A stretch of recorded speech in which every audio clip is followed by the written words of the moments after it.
보실 성경 말씀은 요한복음 3장 6절로 8절을 보시겠습니다. 육으로 난 것은 육이요 영으로 난 것은 영이니 내가 내게 거듭나야 하겠다 하는 말을 놀랍게 여기지 말라. 바람이 미로 불매 네가 그 소리는 들어도 어디서 와서 어디로 가는지 알지 못하나니 성령으로 난 사람도 다 그러하니라. 아멘. 하나님 백성, 성도가 되는 결정적인 내용은 영혼이 거듭나는 겁니다. 이것은 약간의 객관성이 있어야 합니다. 지극히 신비적이고 개인적인 체험이면서도 그 현상과 그 거듭난 결과가 약간의 객관성이 필요합니다. 기독교의 성경에서 말하는 구원의 핵심적인 교리가 무엇인가? 어떤 사람은 믿음이다, 어떻다 저떻다 하지만 우리 개인에게 자기 확신을 위해서는 거듭남이 가장 핵심적인 교리가 될 것입니다. 이것은 교파를 초월해서 대단히 중요합니다. 그래서 구원의 그 서정에 있어서 세 번째로 오늘은 중생, 거듭남에 대해서 말씀을 나누고자 합니다. 먼저는 중생, 거듭난다고 하는 묵을 중자만 아니라 거듭 중자가 됩니다. 거듭 한 번 더 난다는 것, 영적으로 거듭난다고 하는 것은 구원을 받는 데 있어서 아주 필수적인 상황입니다. 그 어떠한 선행이나 충성이나 그 어떠한 믿음의 어떤 기적이나 이런 것이 내 몸에서 내가 어떻게 나타낸다 하여도 거듭나지 않을 수가 있습니다. 그래서 이 거듭남은 그런 믿음의 효력 발생 이전에 있을 일이거든요. 그러면 왜 그렇게 나타날 수가 있느냐? 마귀도 역사를 해요. 때문에 우리의 인격적 성수, 신비적인 역사 이 이전에 개인이 구원을 일단 받아야 되지 않습니까? 개인의 구원은 거듭남이 없이는 불가능해요. 6절에 보면은 육으로 난 것은 육이요 영으로 난 것은 영이니 그랬어요. 육이라고 할 때 우리 육신적으로 부모로부터 태어났다 하는 단순한 그 이야기보다 세속에 있는 모든 인격적 가치라도 그거로서는 하나님 나라에 들어갈 수 있는 영혼이 되는 것이 아니라 그 말이에요. 영으로 난 것은 영이래. 영적으로 거듭난다는 그런 말이에요. 에베소 2장 1절에 그는 허물과 죄로 죽었던 너희를 살리셨도다. 예수 믿기 전에는 우리를 마치 실존적으로는 죽었다라고 보시는 것입니다. 하나님께서 사람으로 보실 때는 영혼 상태를 보고 사람이 어떻다 하시는 것입니다. 하나님은 중심을 보신다 했는데 우리 사람이 허물과 죄로 인해서 마치 살아있는 것 같아도 영혼은 이제 꽃병에 꽂은 얼마 안 가면 시들 꽃처럼 우리의 개인이 7, 80, 100세를 산다 해도 우리는 이미 영혼이 죽은 상태에서 살고 있다 하는 것입니다. 성경이 그렇게 말하고 있어요. 요한복음 3장 바로 5절에 보면 사람의 물과 성령으로 나지 않으면 하나님 나라에 들어갈 수가 없다. 여기 물은 말씀을 상징한다고 해석할 수 있는데 성령으로 나지 않으고는 거듭날 수가 없다는 거예요. 그 어떤 인격적 도야를 해도 이것은 영혼의 문제는 안 된다는 거예요.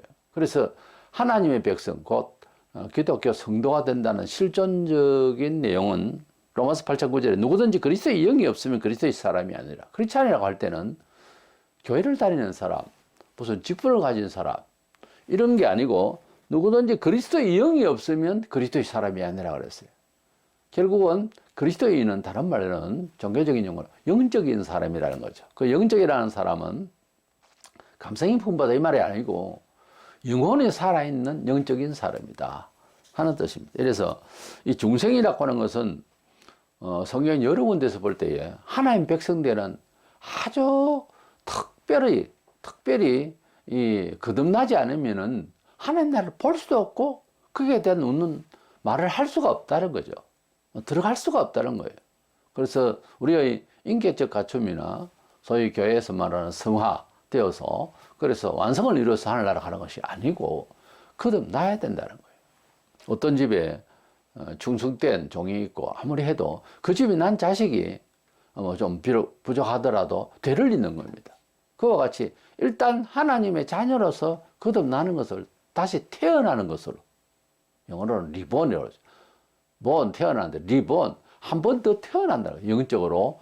일단 태어나야 하나님의 자녀가 된다 하는 사실입니다. 두 번째 생각하는 것은 중생이라고 하는 이 거듭남은 영적인 변화이면서도 영원히 변치를 않습니다. 마치 태어나서 그 다음에는 다시 부모 뱃속에 들어가서 또 나오고 하는 것이 아니지 않습니까?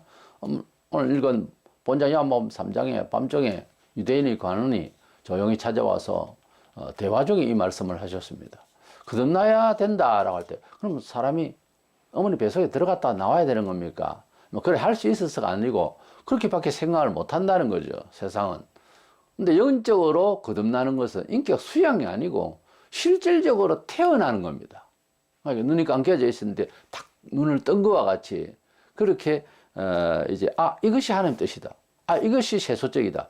예수 믿고 몇 년이 됐는데 그걸 구별 못한다 하는 것은 저 개인적으로는 저 사람 거듭난 거 맞나 그렇게 의심을 합니다. 저는.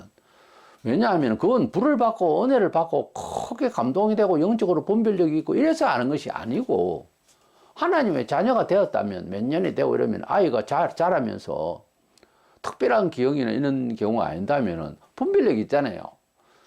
자기 부모도 못 알아보고 10살이나 되고 20살이나 되고 30살이 됐는데 그러면 이건 이제 문제가 있는 거죠. 그래서 기독교인이 온갖 뭐 그런 자식들만 가닥가닥 하면 좀 말이 안 되잖아요, 앞뒤가. 때문에 하나님의 자녀는 하나님을 아버지에 부를 만한 지식, 감각적인 인지력이 생겨요. 그리고 세속적이다, 거룩하다는 것이 그게 어느 정도는 스케치가 됩니다. 판별력이 생겨요. 어느 정도는 다 구분이 된다고. 그게 안 되면은 글쎄요. 종교인은 되었을지 몰라도 지금 하나님의 자녀가 되어서는 될 수는 없다는 겁니다. 극단적으로 말해서 지금 죽으면 천국 가기는 어려운 거예요. 이게 중생을 해야 됩니다. 거듭나야 되는 거예요. 육의 출생도 단번에 돼서 영의 출생도 단번이 되겠습니다. 어절에 보면 우선 3장 5절에 사람의 물과 성령으로 나지 않으면 하나님 나라에 들어갈 수가 없다. 그런데 사람의 물과 성령으로 할 때에 물은 뭐냐? 또 성령은 알겠는데 물은 말씀으로 이제 해석할 수가 있습니다. 먼저 하나님의 자녀가 되게 하기 위해서는 복음을 우리 이방인은 더더욱 그렇죠. 예수에 대한 정보를 소위 시스템을 정보를 들어야 되거든요. 복음을 들어야 되는데 성경 내용을 들어야 되는데 예수교는 이제 예수를 믿고 구원받는 것이고 구약시대 때 유대인들은 율법적으로 할례를 받아서 구원받은 특수한 백성 그들만 백성이고 그들에게 속한 종들도 이방인에게 끌려와서도 할례를 행하면은 이렇게 하는 백성으로 삼으셨는데 신약에 일단 기독교인으로서 하나님 백성이 되는 것은 복음을 일단 들어야 되는 겁니다. 복음을 안 듣고 아무리 수영을 하고 돌을 닦고 해도 하나님을 제대로 아는 것은 아니라고요. 그래서 먼저 성경은 말씀을 듣고 말씀이 우리를 거듭나게 한다. 야고보 1장 18절에 그가 진리의 말씀으로 우리를 낳으셨느니라 그랬어요. 진리의 말씀으로 낳았다는 말은 하나님의 말씀을 들을 때에 듣고 인지하고 감동해서 결국은 거듭난다는 거죠. 하나님의 말씀은 지적인 수준에서 그래서 어떤 사상을 인지할 수 있는 매체로서 말이 들리잖아요. 보잖아요. 근데 그 말씀을 듣는 중에 거듭난다는 거죠. 그래서 결과가 그렇게 되니까 진리의 말씀으로 말씀을 통하여 이 말에 우리를 낳으셨다 그랬어요. 베드로전서 1장 23절에 거듭난 것은 하나님의 말씀으로 되었느니라 그랬어요. 그러니까 하나님의 말씀을 지금 이제 듣지도 않았고 또 이해력도 없고 그런 사람에게 뭐 안수하고 그래서 분위기 잡고 이래서 당신 하나님 자녀가 됐다. 이렇게 선포하는 것은 안 맞는 이야기죠. 어떻게 그렇게 하나님 자녀가 금방 될까요? 하나님 자녀가 되는 것은 예수를 믿음으로 하나님 자녀가 될 수 있는 관문이 되는데요. 타 종교와 비교해서 이렇게 볼 때 대조를 하면. 그러나 자기 개인이 하나님 자녀가 되면 중생이 이루어져야 되거든요. 나 믿습니다. 이 주문을 외우고 그래서 도취하고 이게 하나님 자녀가 되는 게 아니고 거듭나는 거예요. 거듭나야 하나님의 말씀을 들어야 되는 거예요. 하나님 말씀을 듣지도 않아야 하고 오늘 예배 뭐 참새가지고 제대로 이해도 못하면서 머리 들이대서 그냥 안수를 받으면 뭐가 되고 방언을 했다 얻었다. 이건 아니에요. 이걸로서 하나님 자녀가 된 게 아닙니다. 그리고 물과 성령으로, 두 번째는 성령으로 거듭난다 했는데, 물과 성령으로 나지 않으면 하나님 나라에 들어갈 수가 없느니라 그랬어요. 어린전서 12장 3절에 보면 성령으로 안 해가는 누구든지 예수를 주시라 할 수 없다 그랬어요.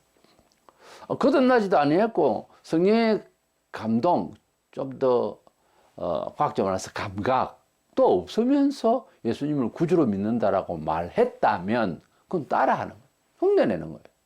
예수님이 나의 생명의 주님이라는 것은요, 나의 목숨을 완전히 책임진다 그런 뜻이에요. 아, 내가 볼 때 저분이 좋겠다. 그래서 주여 주여, 이건 아니에요. 예수님을 구주로 믿는다 하고 교회를 나오고 예수님을 구주로 믿는다 하면서 고백을 하고 찬송을 하고 이거요, 종교적 행위는 다 가능해요. 그런데 실제로 그대의 목숨을 주님이 건졌다고 믿습니까 하고 구체적으로 묻기 시작하면 그 다음은 찬송 마음대로 안 될걸요. 고백이라고 하는 것 가지고서 다 구원받는 건 아닙니다. 마음에 먼저, 쉽게 말하면 영혼의 이야기지만은 마음에 먼저 예수님을 구주로 믿는다고 하는 것은 예수님이 제자들에게 이제 가르치시고 믿으라 하실 적에는 그때는 로마 치하에 있어서 시저는 한 사람밖에 없고 예수가 시저가 될 수가 없어요. 말 한마디 잘못하면 그냥 목숨을 잃는 거예요. 그랬을 때 당신이 나의 생명의 주님이십니다. 이렇게 말한다는 것은 굉장히 어려운 부분입니다.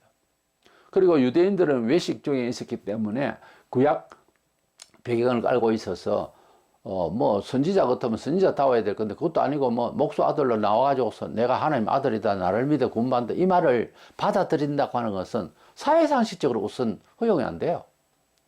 가령 일제 때에 이제 총칼 들고 너 예수 믿으면 죽이겠다 이럴 때 예수님은 나의 생명의 주님이시다 이 말을 고백하는 거 하고 지금 평화시대에 아무리 뭐 나라가 좀 어지럽고 이래도 예수님을 믿습니까? 교회도 예 믿습니다 다 하죠.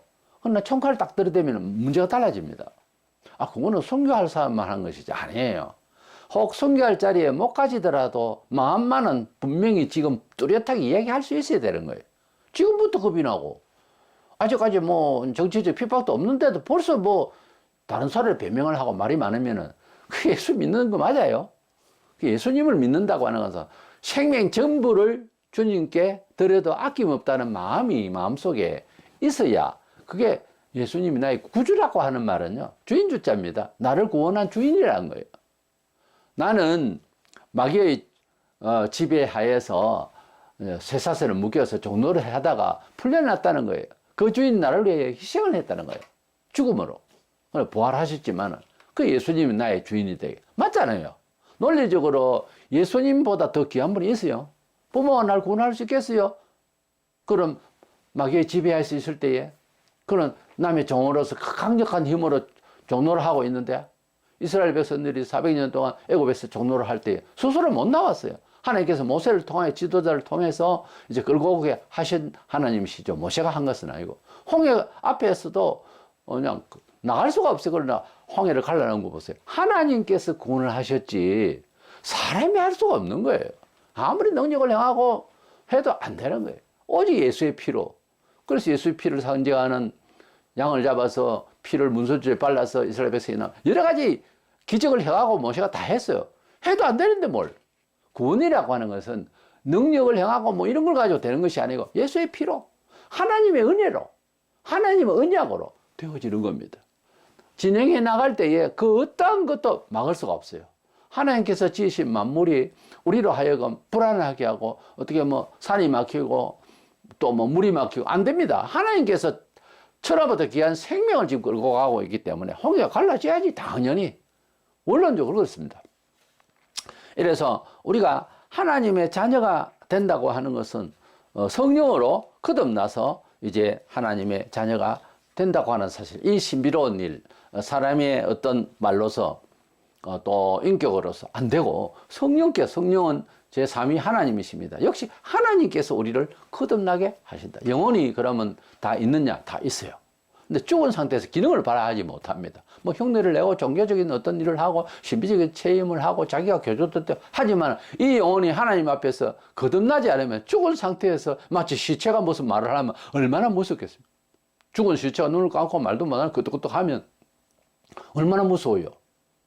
근데 그런 상태인 거예요. 사람은 영혼이 죽은 상태에서 다만 짐승처럼 본능적으로만 움직이고 있는 거예요. 희뢰력이 있지만은 이 모든 것은 짐승 수준이에요. 성경에 보면 존귀하게 만들었지만은 그 존귀함을 깨닫지 못하는 상태에 있는 사람을 짐승이라 그랬어요. 성경은 분명히 성경이니까 그렇게 부드럽게 말하지. 정말로 말하면 개나 돼지다 이 말이에요. 그렇게 우리가 하나님을 알기 전에 모든 인문학적인 것, 이해, 철학적인 것, 뭐 과학적인 모든 게 다 허탈한 거예요. 허무한 거예요. 왜냐하면 죽은 상태에서 이루어졌기 때문에 죽음을 향해서 하는 그런 재주밖에 안 되는 거예요. 잠시 잠깐 그런 아쉽지 않게 살려고 하는 이런 것들에 대한 노력이지 전혀 답이 없는 인생을 사는 거예요. 뭐 잘나고 못나고도 없습니다. 시체가 움직이는데 뭐 잘생긴 시체가 어떠면 못생긴 시체가 뭐 어떻게 구별하는 거예요. 잘생긴 시체가 더 아쉽지. 그러니까 잘나고 못나고 아니더라는 거죠. 하나님 앞에서는. 그 다음에 이 거듭나야 되는 이 상황에서 성령으로 거듭나면 출생이 단번이듯이 영적으로 이 거듭나고 중생을 했다는 것도 단회적이고 영원히 갑니다.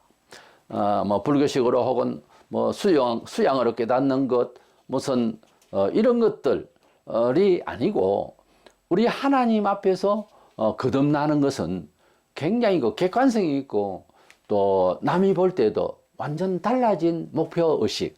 그래서 그 목적을 따라서 사는 삶의 양식도 바뀌어서 어떻게 보면 깜짝 놀랄 정도로 그런 모습이 보이는 것이 거듭난 현상입니다. 거듭났다는 사람이 뭐 그냥 생활이 아무리 궁하게 그래도 주일날 일하러 가고 뭐 궁하지도 않는데도 일하러 가고 뭐 술집에서 일하던 사람 그대로 일하면서 예수 그건 안 맞는 거예요. 교회에 와서 빌었더니 잘 됐다. 그건 종교예요. 그럼 마귀가 지금 계속해서 교회 안에도 있느냐? 막 역사합니다. 하나님 말씀을 벗어나면은 어떤 경우에는 평생 가요 행동을 한다고. 그러니까 하나님의 말씀대로 살아가는 대로 하나님께서 은총을 주실 건데, 다른 식으로 해도 되거든. 거기에서 이제 문제가 생기는 거예요. 아담과 하와가 처음에 하나님께서 먹지 말라 동산 중앙에 실과를 먹었잖아요. 죽으리라 했는데 금방 안 죽거든. 괜찮은가? 이래 생각하겠지만 930살 살다가 죽었어요. 죽음이라는 건 원래 없다고. 이 지구촌에서 사람에게 죽음이라는 게 없어야 돼요, 원래는. 그런데 원죄로 인해서 죽음이 왔다고요. 그뿐입니까? 허물이 많아지고 거기에 시너지에 여러 죄악들이 생겨서 지구촌은 온통 말세가 되면 흉악한 사탄의 영역이 되어버려요. 그때 주님이 오십니다. 이래서 이 지구촌은 엄격히 말해서 비관적이고 내세가 미래가 어둡지 밝은 미래는 없어요. 새천년이 온다고 해서 뭐 되는 게 아니에요, 이게. 하나님께서 이미 벌어진 카드라고요. 여기에서 하나님 자녀를 이제 줍는 식으로 그렇게 지금 부르시는 과정에 있지, 사람이 본래 이런 형편에 이런 환경에 살아서는 아니 될 존재로 만드셨다고요. 다시 말해서 엄청 존귀하고 엄청 행복하고 마치 신처럼 살만큼 그렇게 우리에게 기능을 주시고 DNA를 주셨는데, 하나님 말씀을 안 듣다가 파괴된 상태에서 이 억울한 상황에서 우리가 감각조차 우리 자신을 실존을 모르고 있어요. 예수 믿으면 막 세포가 다 일어나요. 생각이 완전히 바뀌었어. 기독교 2000년 역사 동안 예수 믿고 난 뒤에 이루어는 정치경제 사회문화 예술교육 모든 면에 있었어요. 불신자가 뭘 해놓은 것보다 월등히 좋아졌어요. 그리고 뭐 우리나라도 130, 40년 전에 선교사가 들어오고 예수 믿고 난 뒤에 변화받으니까 5천년 반만 역사를 뒤집어 난 거예요. 그래서 뭐 세계적으로 물질적인 거 가지고는 결정을 내릴 수는 없는데, 근데 뭐 세계 30개국 정도의 선진국이 있었어요. 90% 이상이 기독교국이에요. 그러니까 하나님을 안다, 하나님을 믿으면 어떻게 된다는 것을 갖다가 이 모양 저 모양 우리가 다 보고 이야기를 해야 되는데, 불신자들이 뭐라 해요? 좀 말깨라 좀 하는 사람 몇 가지 들고 어떤 경우는 어떤 집사 하나 콕 집어서 저 사람 볼 때 예수 못 믿겠다. 그렇게 뭔가 탐구를 하고 적어도 종교라고 하는 거대한 역사를 이해하는데 그 무식한 생각 아니겠어요? 그래가지고 무슨 판단을 합니까?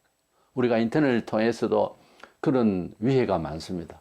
어떤 한 부분에 있어 전문 분야에 사실 박사라는 게 아주 디테일하게 그것을 잘 설명한 거예요. 그런 사람은 논문을 그 위에 그렇게 잘 올리지도 않지만 인터넷에 이건 완전히 정보가요 어떤 면에 있어 비관적으로 보면 좀 쓰레기예요.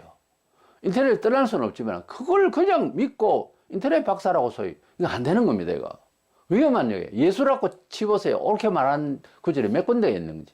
그래서 우리가 뭐 신학교 안에도 이렇고 저렇고 이상한 소리들 다 하는데 우리가 하나님의 은혜를 받고 성령으로 거듭나게 되는 것은 참 신비로우면서도 객관성이 있고 불변합니다. 그래서 한번 거듭나면은 그 부분이 참 수용하기 어려울 거예요. 어떤 분은 유다서 1장 3절에 성도에게 단번에 주신 믿음의 도라 그래요. 여기 단번에 주신 믿음의 도 이렇게 나와요. 뭐 불교식으로 수양을 많이 하고 수도를 많이 하다 어느 날 깨우쳤다 이게 아니에요. 단번에 주신 믿음의 도라. 물론 그 전에 복음을 듣고 또 자주 듣고 또 해석도 듣고 하는 과정은 있겠죠. 그러나 믿음이 정말 들어가고 거듭나서 믿음이 딱 생기는 그것은 단번에 이루어진다. 요한복음 10장 28절에 영생을 주노니 영원히 멸망하지 아니할 것이요. 영생을 주셨다는 말은 이미 지상에서 어떤 약속에 의해서 너는 이제 영생을 받았다 할 수 있는 상황이죠. 그것을 우리가 교리적으로 볼 때 거듭나가지고 하나님 자녀가 됐다 그 말 아닙니까? 이런 사람은 영원히 간다는 거예요. 영생 줬다가 뺏었다 그래 안 한다는 거죠. 성경이 그랬잖아요. 영생을 주노니 이것은 이 지상에서 현실적으로 하는 이야기예요. 그 다음에 영원히 멸망하지 않는다는 것은 끝까지 간다는 거죠. 그러니까 예수님은 구조로 확실히 믿은 사람은 끝까지 믿어진다라는 거죠. 이것이 거듭난 자의 특징이라고요. 히브리 10장 14절에 한 번의 제사로 영원히 온전하게 하셨는데 구약시대 때 죄를 지으면은 제사를 드리고 사람이 죄를 짓고 짐승을 잡아서 유목민이니까 양을 주로 많이 잡고 하다못해 비둘기, 산비둘기 한 마리라도 잡아서 피를 흘려서 내 죄를 위하여서 희생 제물로 드렸습니다. 근데 제물 드리고 내려와서 또 금방 죄를 또 짓는다고요. 늘 그렇게 죄를 짓는 것은 유대인이나 우리나 같아요. 그러니까 매일 그냥 향뿌리, 그거 짐승 타는 냄새가 천지를 진동하죠. 그렇게 늘 항상 제사를 드리는데 그게 나중에 형식이 되는 거예요. 그래서 그 형식 되는 것을 이제 다 멈추고 하나님께서 예비하신 당신의 아들 독자를 세상에 보내셔서 그래서 희생제물로 삼으신 거예요. 예수님이 객관적으로 잘못된 일이 없어요. 십자가에 처형받을 만한 죄를 안 지었습니다. 이방인들도 최소한 4대 성인이라 할 때 그거 들어가잖아요. 그렇기 때문에 예수님이 전도를 하시고 말씀을 나누실 때에 또 기적을 해가지고 하나님 아들을 대심을 보여주실 때에 그들이 이제 예수님을 미워하고 잡으려고 하는 그들이 하는 말 중에 네가 행하는 선한 행위 때문에 우리가 너를 잡으려고 하는 것이 아니라 너는 하나님 아들이 그러고 하나님하고 같다고 하니 이게 망년된 소리 아니냐 이렇게 말한 거예요. 그들이 봐도 사회상식적 윤리적으로 또는 뭐 사회소통 관계에서 잘못된 건 아니라는 거지. 근데 예수님이 하시는 말씀은 내가 하나님 아들이다. 하나님 아들을 하죠. 어째서 네가 하나님 아들이냐 이렇게 반박하게 되는 것은 하나님 아들의 기준이 어디 있나 하면은 뭐 가난한 집에서 나서 목소리 아들로 이 정도는 하나님 아들이 안 된다는 거지. 그러니까 기독교의 가치를 갖다 세속적으로 계산하는 데에 완전히 외식에 딱 빠져 있기 때문에 그때 당시에 유대인의 율법사도 있고 원로도 있고 다 있는데 장로들도 있고 관원들이 다 있는데도 해석하는 데 있어서 눈이 어두워지니까 눈꺼풀이 벗겨지지 않아 눈이 어두워지고 세속적으로 물질적으로만 딱 돼 있으니까 사람을 보는 눈이 이미 메시아를 이해할 수 없는 상황이 되어버렸어요. 그래서 죽인 거예요.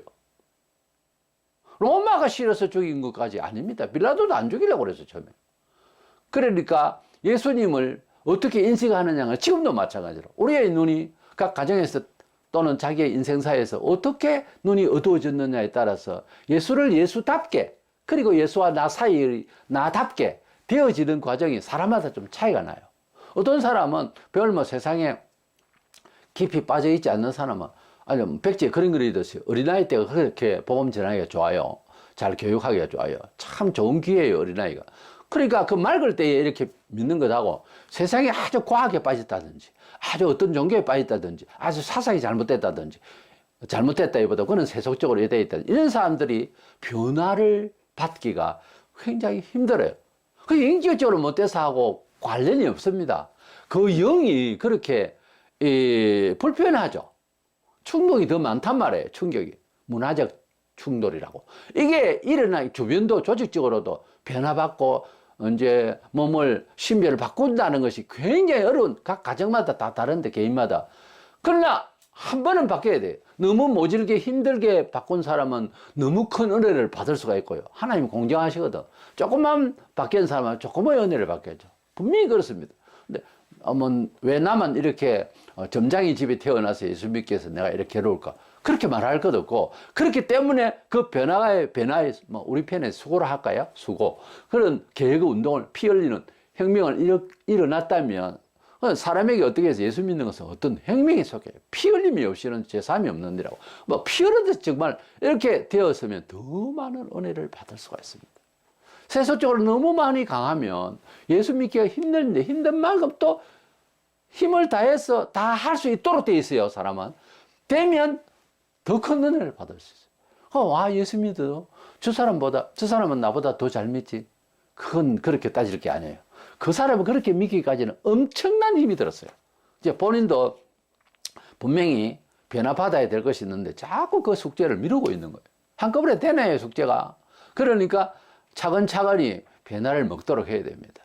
그냥 교회 와서 그저 자기 인격 관리나 하고 그저 사람들 그거 따지면 처음에는 고요히 남도 보지 말고 그저 인사를 잘 하고 그다음 예배에 잘 충실하고 매일같이 주님을 간절히 사모해야 됩니다. 읽다가 성경을 읽다가 역시 성경은 많이 읽어야 돼. 읽다가 모르면 책도 보조가 돼야 되지 그것도 저것도 안 될 경우가 많잖아요. 그럴 때는 간절히 알고자 하고 하나님을 알기를 눈이 따갑도록 사모해 보세요. 영감이 넘쳐납니다. 머리 끝까지 딱 차가 있는데 이게 표출이 돼야 되는데 이걸 나도 모르는 그런 의지가 팍 하니 막고 있다고요. 이것을 이제 깨고, 이제 달걀을 깨고 병 안에가 나올 때처럼 그렇게 최선을 다하면, 근데 다 되게 돼 있어요, 성경에는. 누구나. 그것을 마다하면 이제 하나님도 누가 마다하니까 내가 너를 어떻게 지키냐. 이렇게 되는 거죠. 그래서 내가 열심히 하면 내가 10발자국을 가기 위해서 7발자국 정도 가면요. 3발자국은 하나님이 오신다고요. 그런 경험을 좀 하세요. 누구든지 어떤 상황에서든지 문제는 답이 있잖아요, 원래. 그 답은 하나님께 있어요. 예수님이 답이에요, 사실은. 하나님이 답이에요. 그래서 성경대로 살겠다고 간절하면 되게 돼 있습니다. 그래서 우리 예수님께서 그런 제물을 드리는 유대인들이 그 형식적인 것이 너무 하나님 보시기 안 좋으니까 예수님께서 이제 십자가에 돌아가셔서 짐승을 가지고서 예수님을 상대를 하겠습니까? 몇만 마리를 가지고 상대를 하겠습니까? 천하보다 귀한 생명에다가 무죄인으로서 하나님 성자 아들로서 오셔서 돌아가신 그 한 번의 제사라고 했어요. 이 제사를 통하여 이제 믿기만 하면, 이 사건을 믿기만 하면은 너의 죄를 다 없이 해주시는 하나님의 역사를, 언약을 우리가 믿을 때 이제 영원히 우리를 온전하게 구원의 백성으로 삼으시겠다는 말이 히브리 10장 14절에 한 번의 제사로 이 말이에요. 여러 번의 제사를 드린다고 해도 그 형식적인 것은 싫다는 거지. 이제 예수님께서 오시기 전 구약 말라기서부터 시작해서 그 위에 더 올라가면 한 6, 700년 동안요 형식적으로 돼가지고 하나님께서 제사고 뭐고 성전 마당만 밟을 뿐이지 정말 역겹다, 냄새도 싫다 그랬어요. 그러니까 현실적 제사, 행식적 지금 같은 예배, 그게 중요한 게 아니라는 거죠. 예배 드리고 놀러 가기 바쁘고 예배 한 번만 딱 드리고 그저 어디 쏘다니기 바쁘고 이건 형식이잖아요. 예배 자체가 중요한가? 주일 자체가 중요한 거예요. 주일 온전히 하나님 앞에서 또 주일 하루만 중요하냐? 주간 내내 하나님의 자녀다움에 충실하려고 애를 써야 되는 거예요. 그게 구약하고 하나도 틀린 게 없어요. 형식적 예배, 행식적 제사 똑같은 이야기예요. 제사 대신 예배 드리는 거거든요. 그러니까 주일에 대해서 한량없이 기쁘고 우리 주님 아니었으면 내 인생 어떻게 됐을까? 참 그걸 다시 또 반복해도 또 좋습니다. 그래서 은혜 받고 가난한 자 있으면 찾아가서 또 병든 자 찾아가서 위로하고 도와주고 뭐 일을 도와주라는 것이에요. 그런 하루의 사랑의 역사. 무엇보다 하나님께 감사하고 하나님께 충실한 것이 더 중요해요. 이것저것 안 되면 기도하고 성경 읽고 하루 종일. 그것이 그렇게 좋습니다. 우리 몸에도 좋습니다. 그렇게 뭐 수양이 아니에요. 그거는 하나님 보시고 내 나를 이렇게 세상 물정에 세상의 물질로 또 근심 걱정에 시간을 빼앗기지 않는구나 하고 하나님이 협조해 주시는 것입니다. 이제 세 번째로 거듭남의 그 현상을 잠시 보겠습니다. 거듭났습니까 하고 전도하면서 묻는 파가 있어요. 구원파라고. 그 사람들은 뭐 이제 일상에서 우리는 죄를 안 짓고 그래서 뭐 이제는 거듭났으면 뭐 괜찮다. 그렇지 않아요. 거듭나도 우리 몸에 영혼이 있기 때문에 우리 몸이 가지고 있는 본성이 있어서 죄를 지어요. 그래서 주기도문은 우리 죄를 사하여 주옵소서라고 늘 우리가 주기도문을 합니다. 근데 이 파에는 주기도문을 안 해요. 우리가 죄가 뭐 없는 걸로 치주기 때문에 우리는 죄가 없다. 아니잖아요. 우리의 경험이 그렇고 성경에 하나님의 큰 권능을 받고 사도 바울 같은 경우에도 얼마나 능력을 받았습니까? 그런데도 뭐 거듭난 거는 뭐 두말할 것도 없고 그랬는데도 천하의 사도 바울도 내가 원치 않는 죄를 짓는다 했는데 당신은 뭐요? 그러니 사도보다 나아요? 낫고 안 낫고 간에 당신이 지금 몸을 가지고 있는데 몸을 가지고 있는 이상 죄를 짓게 돼 있는 거예요. 그걸 허용하고 죄를 마음대로 짓자 그 말이 아니고 그만큼 우리가 부족한 죄인이라 그 뭐예요. 늘 회개하고 늘 겸손해야 될 사람입니다. 나는 40일 금식을 2번이나 했고 깨끗하다. 어느 놈이 그렇게 말할 수 있어요? 그렇게 할 수 있는 처지가 아니올 수도 우리 사람은 모두 다 죄인이에요. 나는 이렇게 죄가 많습니다. 나는 80% 90%가 인간이 아닙니다. 이러면요 정말 죄가 무섭고 우리 몸에 있어서는 안 된다고 깊이 깨달아서 나는 120% 있습니다. 이렇게 말합니다. 원래. 아 그렇죠. 당신은 죄를 해결을 많이 했어요. 나는 별로 죄를 지은 것도 없고 인간이 아닙니다. 왜 내가 인간이 아닙니다 하냐면은 성경에서 인간이라고 할 때는 하나님을 제대로 알았을 때 인간이라고 그래요. 아까 말씀드렸잖아요. 참 인간이 아닌 사람은요 존귀함과 인간이 어떠함을 모를 때는 이성 없는 짐승이라고 그랬다니까. 그래서 참 인간은 참 인간일수록 하나님 앞에서 완전히 낮아집니다. 상대가 어떤 사람이든 당신보다 내가 못합니다. 이렇게 되는 거예요. 근데 그렇게 안 될 때 이제 잘난 거지 혼자서. 그러니까 허송세월 인생을 사는 거예요. 은총이 뭔지를 몰라. 우리가 겸손한 자는 세상에서 사회적 관계에서도 뭐 덕을 입죠. 그런데 그런 겸손을 넘어서 있는 겁니다. 이것은 근본적으로 나는 당신 앞에서 똥이요 벌레요. 나는 만삭되지 못한 자요. 나는 정말 죄인 중에 개수요. 나는 지극히 작은 사람 중에 작은 자라고 했던 사도 바울처럼 그렇게 자기를 낮추는 것이 패배가 아닙니다. 낮아지고 겸손해지면 은총을 받습니다. 에베소 4장 1절에 그러므로 주 안에서 갇힌 내가 너희를 권하노니 너희가 부르심을 받은 일에 합당하게 행하여. 그러니까 우리가 하나님 자녀가 됐다고 하는 사실이 자기도 느껴지고 이럴 때는 그때부터 조신해지는 거예요. 하나님 자녀다움이. 근데 실수를 하잖아요. 너무너무 부끄럽고 세상에서 부끄러울 거 없는데 예수 믿는 사람 안에서 대하기도 부끄럽고 이렇게 되죠. 내가 죄인이구나. 내가 죄를 짓거나 실수했거나 이걸 모르고 그냥 헐레헐레 다니면 이건 문제가 있죠. 잘못을 알아야죠. 그리스도 안에서의 잘못 말입니다. 무엇이 우리에게 부르심에 합당한 행위일까 말일까 우리의 태도일까. 먼저는 오직 예수님을 구주로 믿는다는 고백을 해야 됩니다. 뭐 다른 종교도 뭐 괜찮지 않느냐. 거듭난 사람 아닙니다. 거듭난 사람은 그렇게 말을 못해요. 예수의 가치가 예수를 만난 나의 삶의 내 존재에 대한 존재감이 그렇게 허술하지 않습니다. 사도행전 4장 12절에 다른 이로서는 구원을 받을 수 없나니 천하 사람 중에 구원을 받을 만한 다른 이름을 우리에게 주신 일이 없음이라 그랬어요. 예수의 유일 구주성, 유일무이한 구주성, 예수님 밖에 없다는 겁니다. 구원받을 자가. 뭐 종교학적으로 뭐 저거로 이렇게 공부를 안 해도 만나보니 대부분 다 그렇죠. 뭐 학설로 뭐 이렇게 증명하는 건 아니고요.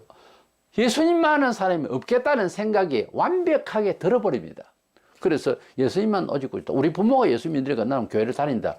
처음엔 그렇게 하더라도 나중에 깨우치고 보니까 예수님은 하나님의 아들이서 세상에서는 독생자 예수밖에 없었기 때문에 더 이상 하나님과 우리 사이에 중재자가 있을 수가 없다. 이런 생각이 들어요. 우리는 예수님을 유일무이한 오직 예수만 구주다고 하는 사실도 있지만은 성령님의 그 감동으로 우리가 중생을 했기 때문에 성령님의 성격을 가지고 있어요. 성령님은 성부, 성자, 성령 삼위일체 하나님인데 성령님이 우리 속에서 감동을 하면은 그 감동의 열매가 생활로 나온다는 거죠. 갈라디아 5장 22절 3절에 어제 성령의 열매는 사랑과 희락과 화평과 오래 참음과 자비와 양선과 충성과 온유와 절제는 이 같은 것을 금지할 법이 없느니라. 여기에 양선과 충성, 충성이라는 말, 여기는 뭐 믿음 그런 말은 없죠. 충성이라는 말이 믿기 때문에 충성한다. 피스티스라는 말에 그 충성이라는 단어는 믿음이라는 단어하고 꼭 같이 써요. 그러니까 이것을 양성과 믿음과 이렇게 읽어도 관계가 없는 겁니다. 그러니까 예수님을 믿으면 충성하게 돼 있어요. 그런데 아무리 잘하고 이래도 첫째는 사랑이고요. 자기가 기쁨이 있어야 희락이 있어야 되고 화평이 있어야 되고 그런데 제일 마지막에 절제가 있습니다. 그리스도인은 잘한다고 해서 다 뿜어내는 게 아니에요. 주변을 살피는 거예요. 너무 과도하지 않는 거예요. 최선을 다해서 내놔야 할 경우도 있지만 과도하지 않습니다. 자기 잘하게 돼버리게 잘못하면. 그래서 절제를 해야 되는 거예요. 왜냐하면 우리 몸이 성령의 감동을 은사를 발휘를 할 때도 우리가 주체할 수 없는 연약한 존재거든요. 그래서 항상 우리 자신을 절제를 시키래. 그걸 경건이라고 그래요. 그래서 아무리 잘해도 절제가 없으면 모양새가 안 좋습니다. 사람은요, 자기는 그렇게 못해도 눈치가 다 있어서 저거 너무 심하다. 자기 잘난 척한다. 딱 하니 말이 나오는데 그 전에 절제를 딱 해버려요. 감동이 되죠. 참 사람이 점잖하다 그렇게 돼. 똑같은 일을 해놓고도 그 100이라 하면은 그냥 한 80 정도에서 85 정도까지만 이렇게 표출하고 조금 절제를 하면은 모양새가 좋아지죠. 하나님의 자녀가 되었다면은 삶의 방향이 달라졌고 이념이 바뀌었기 때문에 그래서 방식이 다른데 그것은 성경대로 살고 그러니까 성경을 알아야 되는 거예요. 읽어야 되고 들어야 됩니다. 또 바로 알아야 되고 그래서 진리대로 살아야 하는 겁니다. 그래서 우리가 하나님을 잘 믿는 것에 대해 정통신앙에서는 하나님이 먼저고요. 삶의 가치는 성경 중심이고요. 문화는 교회 중심입니다. 하나님 중심, 성경 중심, 교회 중심이라고 하는 이런 중심을 가지고 이제 살게 되는 거예요. 뭐 기독교인이지만 같은 기독교인이지만 나는 뭐 양식이 좀 달라 이래서 좀 있다고 골프 치러 다니고 아주 있는 척하고 물론 자본주의 사회에서 뭐라 할 건 없는데 예수 믿게 되면은 옆에 형제를 생각합니다. 좋은 취미도 너무 그냥 돈 많이 쓰는 것도 그런 것도 철저해 버려요. 우리 형제를 생각해서 완전 사람 바뀝니다. 그런 거 없이 자기 잘난 척하고 자기 마음대로 살고 하던 직장 그대로 다니면서 술 팔고 장사하고 하는 것도 마음대로 해버리고 이 소리를 하면은 어떤 사람은 나에게 화를 낼란가 모르겠습니다만 같은 공부인데 왜 개나 고치고 하는 그런 의사가 됩니까? 사람을 고칠 생각 안 하고. 내가 참 말하고 싶어요. 오늘날 개 좋아서 자기는 얼마나 좋아하는 다른 사람이 해를 끼치고 기독교인이 개 품고 앉아가지고서 그래가지고 어떻게 하나님을 사랑하고 이웃을 사랑하고 가족을 사랑할 기회가 있을까요? 물론 자기 우울증을 치료한다 어떤다 하지만 우울하면 하나님 앞에 기도하세요. 이거 고쳐야 됩니다. 이거. 우리가 영적인 부활로 영혼이 이제 살아났기 때문에 영혼은 하나님이 처음에 흙으로 디자인을 하셔가지고 코에다 생기를 후 불어넣은 그겁니다. 그렇기 때문에 그 불어넣을 때 하나님의 형상, 즉 하나님의 이미지를 우리가 마음에 담은 거예요. 이것을 이제 원죄로 인해서 다 타락을 해서 기능이 상실됐는데 하나님께서 성령으로 우리를 복음을 통하여 성령으로 우리를 거듭나게 하신 이유로 영혼이 다 깨어나니까 본래 처음에 아담과 하와에게 주셨던 그 처음에 그 영혼처럼 되어서 하나님을 닮으려 우리 몸이 세속적으로 되어 있는 이 육신이 아직 부활하기 전에는 거추장스럽게 자꾸 예수 잘 믿게 하지 못하도록 이렇게 방어를 하고 늘 갈등이 있지만 사도들도 갈등했어요. 갈등이 있지만 그리스도인으로서 갈등하지 않는다는 자체가 잘못되어 있는 거예요. 갈등을 할 수밖에 없어요. 세상을 살려면 거룩하게 살아야 되겠는데 그렇게 못 살 형편이 돼 있고 조직이 돼 있고 내 마음이 자꾸 움직이고 이런 갈등이 없이는 안 되는 거죠. 그래서 이러한 갈등이 있을 때마다 우리가 도전을 하고 싸우려고 해야 되겠죠. 그래서 어쨌든지 하나님의 진리대로 살려고 해야 되지 않겠어요? 로마 8장 29절에 하나님이 미리 아신 자들 또한 그 아들의 형상을 본받게 하기 위하여 미리 정하셨으니 우리가 하나님의 형상을 다시 회복한다는 거죠. 예수를 믿으면 하나님께서 원하시는 성품, 형상이라는 게 모양이 아니고 하나님의 성품, 거룩함, 창의력, 인내심, 사랑 이런 모든 것들을 자꾸 닮으려고 하는 거예요. 우리에게는 몸에 부침성이 없습니다. 원래 세속적으로 유한되고 타락하고 그냥 기회적이고 이렇습니다만 이제 하나님 믿으면 그게 아니라 무한한 하나님의 가치 막 이런 쪽으로 바뀝니다. 좌절 대신에 또 용기, 그리고 한계를 느끼는 것 이상으로 창의력 이런 것들이 자꾸만 개발이 돼야 하는 것입니다. 남이 해줄 수가 없어요. 간절하게 변하려고 해야 됩니다. 데살로니가전서 2장 12절 이는 너희를 부르사 자기 나라와 영광에 이르게 하시는 하나님께 합당히 행하게 하려 함이라. 우리를 불러주셨을 때 우리가 거듭났을 때 우리가 왜 예수를 믿게 됐는가? 이것은 자기 나라와 영광에 하나님의 천국형 사고방식을 가지고서 영생에 이르게 하나님의 영원한 목적에 맞는 직업과 활동을 하라는 거예요.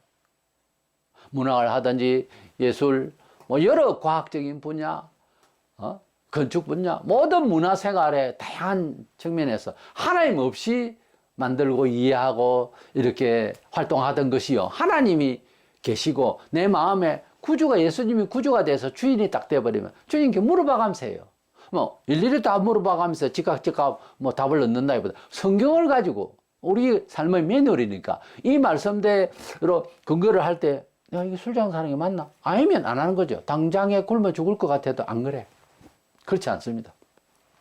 이래서 우리가 하나님의 자녀가 되고 성령으로 거듭났으면 성령의 열매의 생활이 골고루 나타날 때 저 사람은 예수 믿는 사람이다라고 인정 안 할 수가 없어요. 그래서 중생도 신비롭게 역사되어서 새로운 영혼의 영이 일이니까 거듭났지만은 현상에 대해서 너무 입을 다물고 그건 알 수가 없다. 그건 아니에요. 생활 면에 있어서 보이게 됩니다. 가치 이념이 바뀌고요. 그래서 말 자체가 달라져요. 그리고 삶의 방식, 방법이 바뀌어요. 이래서 우리의 거듭남이 표출이 객관적으로 나타날 수가 있다는 겁니다. 이래서 세속적인 문화의 가치, 문화적 활동 이런 걸 전부 다 비판하게 되고 판단하게 되고 그래 직시해서 싸우자는 것이 아니라 자기를 조용히 바꿉니다. 아주 경건하게 두려움을 가지고 하나님 앞에서. 그래서 바꾸면 이거저거 다 바꾸면 어떻게 살까 걱정도 돼요. 그러나 하나님께서 보관이 있어요. 어떤 식으로든지 선의의 길로 인도하시는 것을 체험하시기 바랍니다. 그래서 버릴 거는 버리고 변화받을 거는 받아야 된다는 의지 자체가 중요해요. 그래서 베드로전서 1장 3절 우리를 거듭나게 하사 중생이죠. 거듭나게 하사 산 소망이 있게 하시며 이게 이제 중요합니다. 기독교인은 다른 모든 것보다 산 소망, 영생 부활의 그날에 주실 하나님의 영화를 기다리고 있습니다. 그 하나님 나라에 가서 다 빛나게 될 것이고 행복하게 될 것인데 그것도 행복에도 약간의 차이가 있습니다. 이제 부모님이 기뻐하고 자식이 어디 합격을 하거나 어디 상을 받았거나 어디 잘해서 좋은 말을 부모님이 상당히 기뻐하지만 부모님이 기뻐하심과 자식의 기뻐함의 그 본인의 기뻐함의 차이점이 좀 있습니다. 올림픽에서 금메달을 땄다 하면 부모님이 기뻐하는 것만큼 자식이 기뻐할까 이런 생각을 해봐요. 자식보다 부모님이 더 기쁘거든요. 하나님의 나라에도요 그 영광의 차이가 태양과 달과 별과 별들의 빛이 다르듯이 그랬잖아요. 고린도전서 15장에. 그래서 우리가 하나님 나라가 상이라는 것이 지금 인격적으로 말하자면 업되는 거죠. 기분이 업되고 존중받는 걸 할까요? 천사들이 찬양을 합니다. 우리가 예수 믿게 되면은 그날부터. 그래서 우리를 우러러 보는 거예요. 사실은 우리를 위한 종들로 만들었다 했거든요. 천사를. 그래서 천사들이 볼 때에 같은 찬양을 해주고 같이 높임을 받아도 성도들 사이에서도 격이 조금 있다는 거죠. 그걸 짜증나게 하는 것이 아니라 당신은 더 영광 받으셔야 합니다 하는 말을 하는 나도 좋다는 거죠. 그런 차원에서 기왕이면 더 높임을 받으면 어떻게 될까요? 더 좋죠. 높임 받고자 하자, 이 세상에 살자 그 말이 아니고 하나님 나라의 상이라는 것이 똑같이 부담 없이 기쁜데 그런 영광의 차이가 있다는 거죠. 면류관을 쓰라니까 그 면류관 무거워서 머리에 어떻게 얼려? 그게 아니고 그 영광이라는 것이 그 존중, 존귀함을 말합니다. 예, 그래서 그것은 무거운 것이 아니고 너무너무 하나님께서 은혜로 베풀어 주시는 영광인데 그것을 땅에서 죽는 날까지 그것을 계속해서 노력을 하는 그것이 산소망이고 내세지향직이고 그래서 하늘의 상급이라 그래요. 이 가을에 우리가 하나님을 더 간절히 사모해야 되는 나 자신의 존재감. 나는 거룩한 백성이고 나는 하나님의 영화로운 것을 입었다 생각을 하고 하나님 내가 하나님의 전에 앞으로 나아갈 때마다 하나님 배울 때마다 내 영혼이 부담 없이 좌절하지 말고 주께로 와서 내가 주를 더 많이 사모하기 원하나이다. 이 마음이 계속되면 어느 날 어느 시에 믿어도 이미 거듭나도 큰 감동의 시간이 와요. 이걸 이제 2차 추후 체험이라는 말이 있는데 루터 그렇게 말했는데 처음부터 빨리 그렇게 받는 사람도 있지만 큰 체험의 시간도 필요해요. 물론 거듭나서 예수 끝까지 믿다가 조용히 믿다가 돌아가시는 분들도 많이 있습니다만은 그들도 다 예수 믿는다고 비관하는 어느 날 얼마나 예배하고 그거 보면 거듭난 거 맞죠? 충성하고 봉사하고 다 했어요. 근데 교회로 와도 뭐 한 번은 왔다가 그 다음에 안 왔다가 와도 아무 일도 안 하고 뭐 별 뭐 의미 이거는 아니에요. 이래가 죽었다. 그래서 죽었다고 성도 집사 누구 말이 안 되는 이야기예요. 성도란 말 함부로 쓰는 게 아닙니다. 이래서 우리가 하나님 앞에서 거듭난 사람으로서의 삶을 잘 살아서 증명을 하고 은총을 받는 저와 여러분 되시기를 주의 이름으로 축원합니다.